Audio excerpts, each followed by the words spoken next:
পাখাটা চালিয়ে রেখেছি, ঘরটা একটু ঠান্ডা করছি।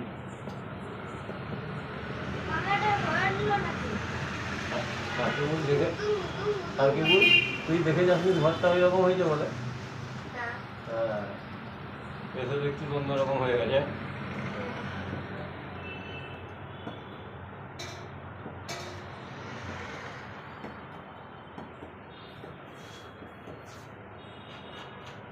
আমাকে ভাবি বলছে তুলে দাঁড় করে দাও, এইটা টেকে দাও। আমি বলছি খাবো না, দুদিন আর কত ওখানে লাগবে, 1.5 ঘন্টা 2 দিনের লাগবে, করেই দিই।